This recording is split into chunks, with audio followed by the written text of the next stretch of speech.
salam sejahtera. Saya Puan Sun Siuli dari SMK Raja Jumaat Port Dickson. Dalam PNP saya hari ini, saya telah menggunakan teknik imbas kembali di mana suatu perbincangan ringkas telah diadakan tentang konsep sudut tunduk dan sudut dongak.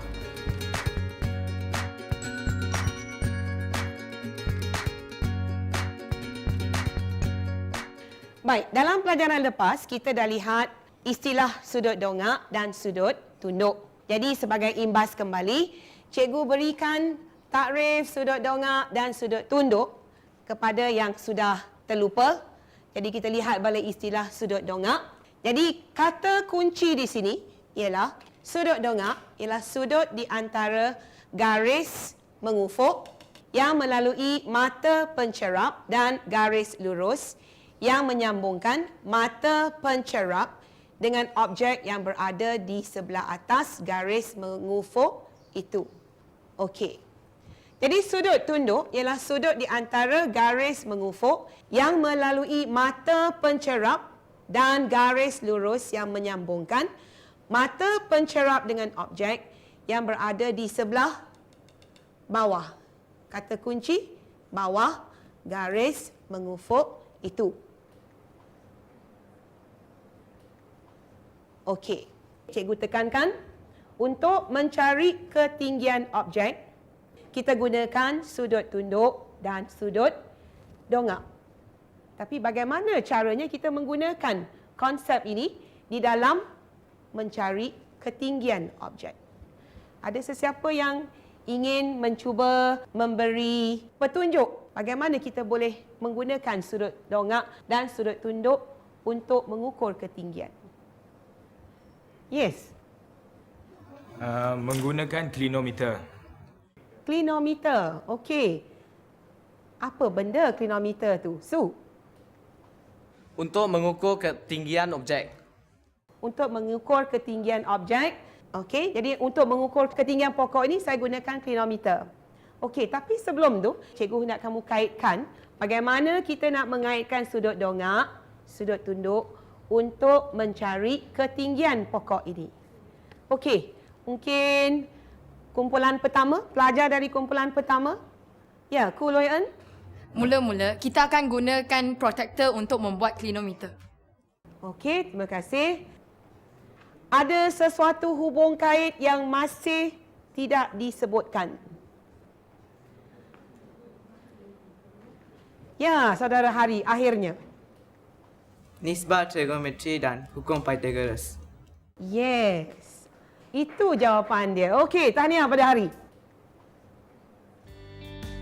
Setelah itu, saya meminta pelajar berada dalam kumpulan masing-masing untuk membina alat klinometer untuk mengukur ketinggian struktur-struktur yang ada di kawasan sekolah. Untuk aktiviti seterusnya, sebab kita dah tahu alat yang digunakan untuk mengukur sudut dongak dan sudut tunduk ialah klinometer. Okey. Jadi sekarang cikgu nak dalam kumpulan kita bina klinometer.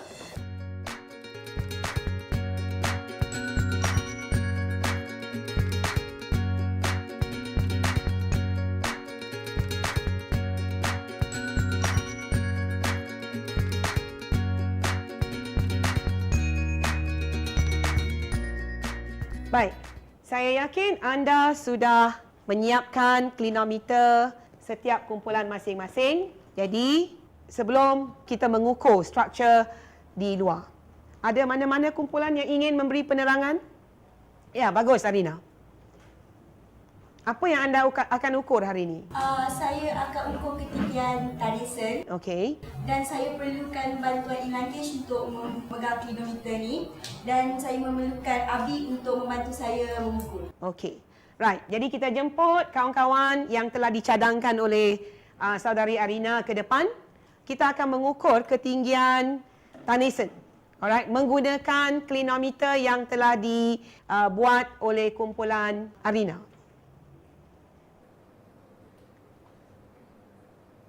Ini ialah tanisan dan ini ialah elang gauge. Mula-mula kita akan mengukur ketinggian aras mata elang gauge ke tanah.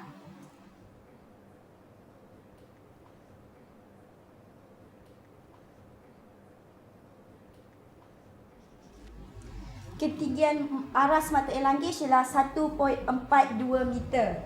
Seterusnya, kita akan mengukur jarak dari elanggish ke Tanisen.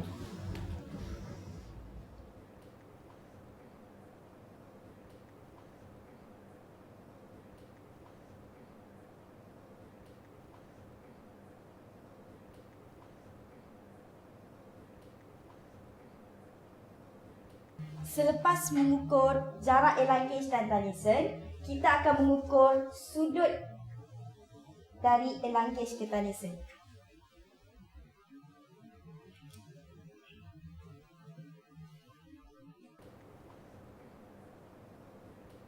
Sudutnya ialah 9. Seterusnya, menggunakan nisbah trigonometri, kita akan mencari ketinggian Tanisen.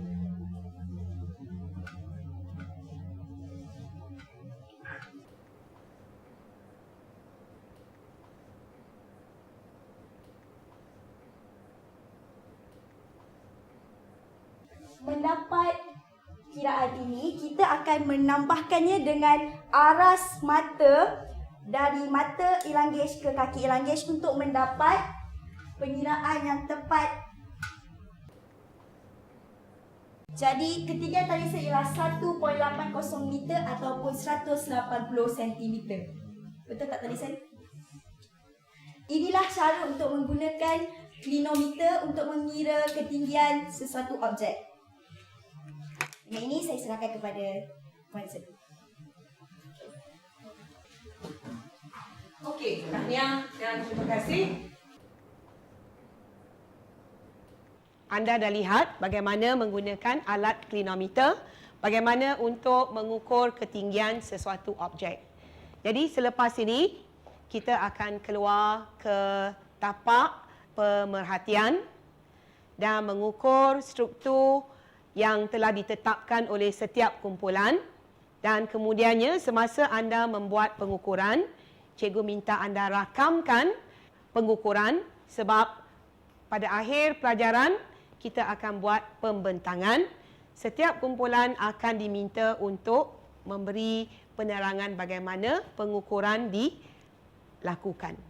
Okey, oleh itu kita bolehlah bergerak ke tapak pemerhatian sekarang. Bawa alat klinometer yang telah anda siapkan, kertas yang telah diedarkan oleh ketua darjah tadi untuk dicatatkan pemerhatian anda. Pada akhir pelajaran ini, saya mendapati pelajar-pelajar telah berjaya mengaitkan konsep nisbah trigonometri, sudut dongak dan sudut tunduk dalam mencari ketinggian sesuatu objek. Pada pandangan saya, pengajaran dan pembelajaran saya pada hari ini, walaupun pengajaran ini sebenarnya boleh dilaksanakan dengan cara chalk and talk, tetapi pengajaran yang telah dilaksanakan menggunakan PBL adalah amat berkesan dan perlu dilaksanakan dengan lebih banyak dalam aktiviti-aktiviti walaupun untuk pelajaran matematik.